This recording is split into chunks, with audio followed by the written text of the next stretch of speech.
What's it like putting together an interview of that magnitude when you know that every fan in the world wants the kind of access to a footballer that you ended up getting in the instance of Eric Cantona and indeed Bruno Fernandes, but none of them are going to be in the position to be able to ask the kind of articulate questions to the length and depth that you're going to be able to and have the opportunity to do so. What's it like putting those things together from your perspective? Is it a thrill? Is it just the combination of a lot of hard work? I mean, what do you go through when you're putting together something like that?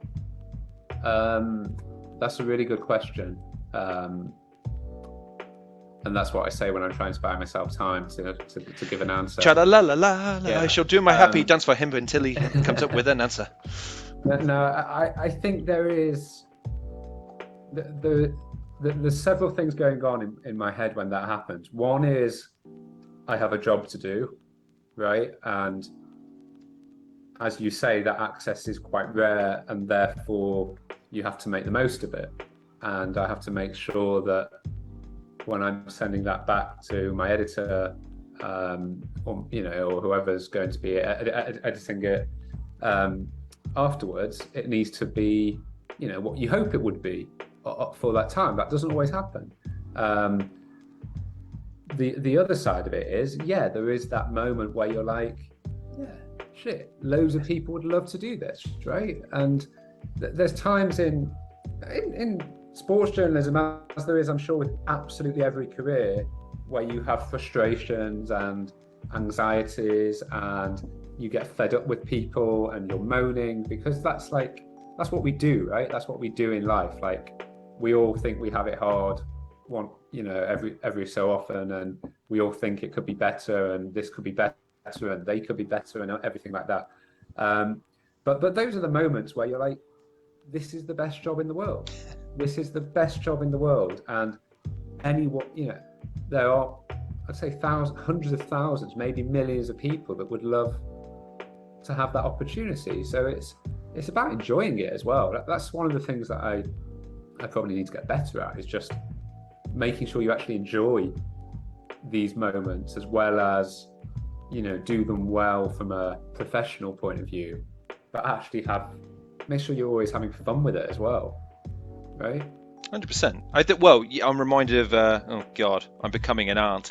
A Facebook meme where there's a guy on land and he's waving to a guy on a boat. He's so happy to see the boat, but then you see the guy on the boat waving to the guy on the land, saying, "Oh, thank God for land." And it's the idea of when you're in the thing that you're in, you never fully appreciate it until it's past. But I think there's a certain kernel to that is maybe not as prolific in a lot of people, because I mean, this is a magnificent opportunity, by the way. Thank you again, by the way. I'll say this after we stop recording, but thank you very much for the opportunity first and foremost.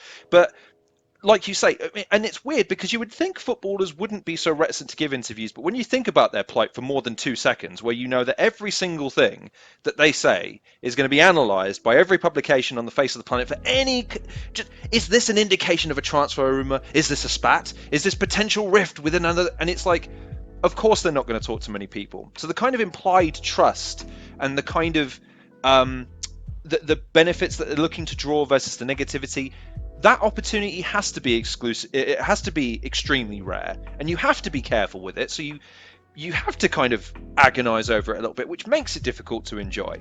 So I guess the question is, how are you going to try and enjoy those? Like, do you have an idea of how you're going to broach that, or do you think you'll just take a breath and let whatever happens? Obviously with prep, of course. No, I just thought it would be a good thing to say during this interview, really. Oh, okay. That I should try and enjoy it more. I haven't put that much thought into how I would actually go about that. So it's something you're going to do going forward, you mean, when you have the opportunity to speak to? So. I think there's times in interviews where you can probably push back a bit against what footballers are saying. Do you feel a responsibility to do that with footballers, though? I don't know. If they're not making... If you don't agree with what they're saying, I'm not saying for example, I recently interviewed Bruno Fernandes.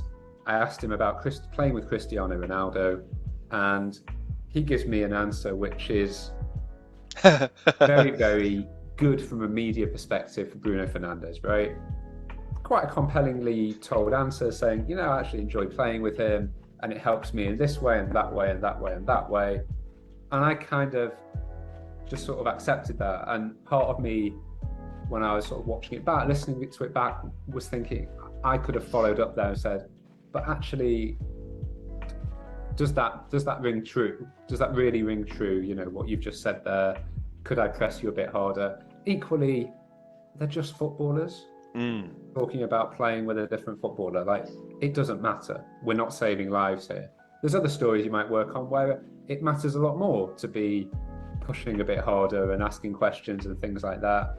But I think generally in most conversations with footballers, it's really about giving them a platform to show themselves and connect with the fans. And the sports journalist in that moment is almost like a connector or a medium, right? A medium to connect the supporters to the player, obviously to ask things that we want to know as media, but I think it's about allowing those young guys, young women to show themselves.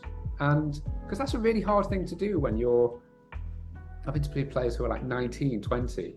Imagine being interviewed at 19 and 20, and that could go out to an audience of tens of thousands, hundreds of thousands, millions. And if you say something wrong, then it goes very, very big. And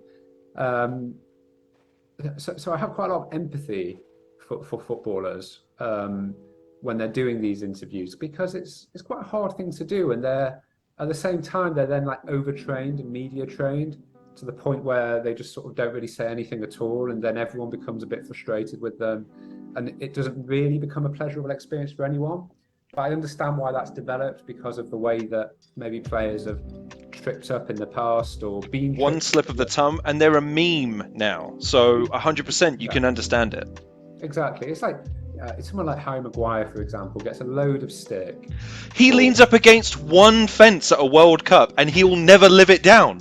To be fair, I think that was as good as it got for him in terms of the memes. But I mean, like at the end of games where he has to, there was like last season, Man United losing almost every week, and he's having to come out at the end of the game and say something because he's the captain. And what's he meant to say, right? We didn't play well. It's not good enough. We're going to try harder. We're all trying to put it right. But that wasn't enough for people. And they wanted, I don't really know what they wanted in that moment from him. And I think at some point there is I'm not someone who like defends Harry Maguire's form and things like that, but I think there is a kind of an unhealthiness that we're all responsible with, like as journalists, as people on social media, where we see a 5-10 second clip of something and straight away we want to react, right? I do it. Like I'll see something, I'll see it for like 10-15 seconds, and before I've even looked for context or background, you've got an opinion in your head, haven't you, of that person, of what they've said, about their character, about where they are in their life, and that's not nice. It's not nice. But that's kind of the world that footballers inhabit now.